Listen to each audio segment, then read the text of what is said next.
Hey guys, welcome to my channel. I want to go over 7 different ways of blending Prismacolor Premiere wax-based colored pencils. I'll be using 3 different shades of purple. My lightest I'll be putting in the top left corner in all of the boxes, with my middle shade in the middle and my darkest shade in the bottom right. For this first box, I'll just be putting down the pencil without using any blending methods. I'm just going to put it down so you can see what the pencil will look like on the paper without any blending, so you can kind of have that as a comparison between all the different methods. I'd like to point out that it helps when blending colored pencil to apply the pencil to the paper in circular motions and to have a fine point or tip on the end of your pencil. This helps get the pencil into the grooves of the tooth of the paper better and easier, and then it helps you blend out those white spaces in between where the pigment is and where it isn't easier.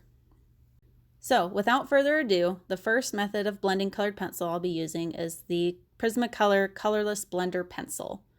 It is exactly what it says it is. It is just a wax pencil with no pigment, no coloration to it, and you just use it to push the pigment that you've put on the paper already, and you push it around into those grooves, those nooks and crannies of the tooth of the paper to blend the colored pencil. This gives you a really nice smooth blend.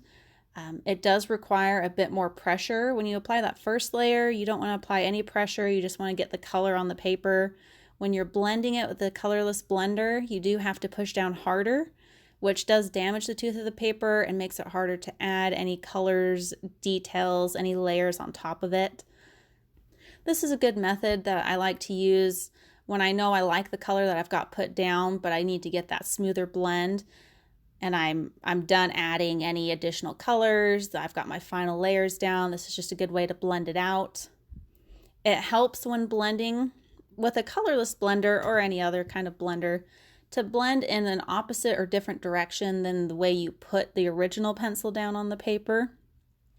This helps fill in those grooves of the paper easier. It just seems to go a little bit faster and makes that smooth look easier to obtain.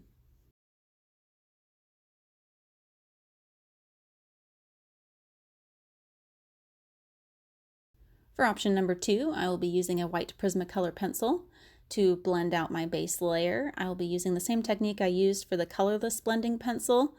The main difference between the two is obviously the white is going to lighten and brighten the purple layer that I have down already. It is going to change the look of the pencil a little more than the colorless blender will. This is great if you want to add highlights, have like a little light shining on a certain area of your drawing that you're doing. And it helps to go in the opposite direction of where you put down the original base layer. Obviously you do not have to. It just seems to move things along a little faster and blend a little easier. As with the colorless blending pencil, you do have to apply a little more pressure to push that pigment around, which does flatten the tooth of the paper. So again, this is another method that you want to wait to use once you feel like you have all the colors that you want down and you're ready to kind of finish off an area. For option number 3, I'm going to be burnishing. Burnishing is where you take the pencil that you've already put down and you go over it with either the same color or you can do a different color similar to the colorless blender or the white pencil, but you're going to just push down with much harder pressure. This is going to definitely flatten the tooth of the paper, which will damage it, but it will give you a rich blended tone with your colored pencils that you're using. And as you can see here, it does produce more of a shine, which is useful if that's what you're going for. Again, if you're going for a more matte or natural tone, the later methods that I use may be more helpful, but it is a quick way of blending colored pencil and getting that rich color. For option number 4, I will be layering, which is exactly what it sounds like. You just add more layers little by little, using little to no pressure. For each layer, you just want to build it up and build it up. It does take a lot of patience and a long time. That's why I've sped up this portion of it. And what I'm doing is I'm going in and I'm just continually sharpening that pencil and rotating it, going in circular motions and manually filling in all of those little spots in the paper. Yes, it does take a long time. However, it gives you a very similar look to the burnishing, but there is not that sheen. It is a very good method for if you want to get like natural, rich skin tones. This is what I like to use when I'm doing my portraits. For option number 5, I'll be using Prismacolor's Colorless Blending Marker. There are 2 ends to this. There's a fatter chiseled tip and then a skinnier, pointier tip. I'll be using the fatter chiseled tip. As you can see, I've used it a number of times with colors and it is stained now permanently. It does come completely white when you first get it.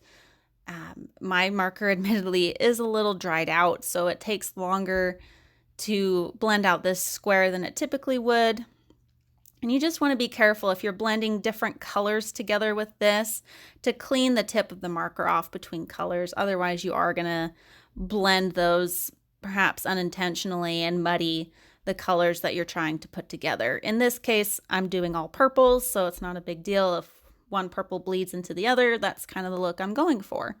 This is a very nice and easy technique to use. It doesn't take a lot of pressure, doesn't take a lot of time.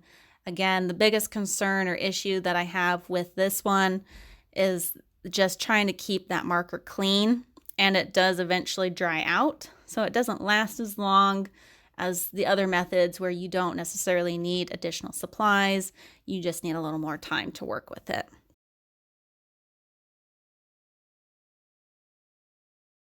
For option number 6 and 7, I will be using this Masterpiece Odorless Mineral Spirits. For option 6, I will be using a Q-tip or cotton swab to apply the mineral spirits to blend the colored pencil. For option number 7, I'll be using a brush.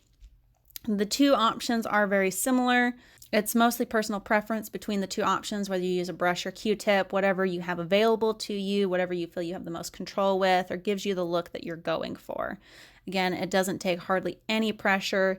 It is important to remember to keep the right amount of thinner on your Q-tip and or your brush. And this is a little bit of a trick, especially when first starting out. I know for me, I struggled with it and only recently kind of learned how much thinner I need on my Q-tip or my brush. It helps to dip the Q-tip in the thinner and then dab it on a paper towel to kind of soak up the excess thinner that's on it, so you have just enough to blend the pigment on the paper without it bleeding everywhere and getting your paper all soggy, gross. And so that's just something to be aware of. For the final option that I'll be showing here, I am using a brush with mineral spirits. As you can see, my brush is stained blue, which typically wouldn't be an issue if that was just a stain, but clearly I still had a little bit of blue pigment on the brush. So it's good to make sure when you're using a brush or a Q-tip that the end you're using is clean. So I did clean that off a little bit after I started applying it, so I could blend the rest of the purple without tinting it blue. And again, you just want to dip the brush in the thinner and dab it on a paper towel again. Have one of those handy, or a napkin or whatever you have available, a cloth, to soak up the excess thinner and have just enough to push the pigment around.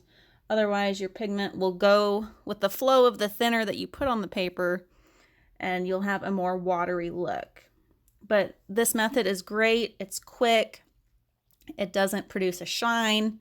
And what's great is because there's no pressure being put on the tooth of the paper, you can add more layers after this. You can continue to build on top of it, and you can enhance and enrich that color more. You can blend it with other colors, and it's a lot faster than layering, and it doesn't produce the shine as the burnishing.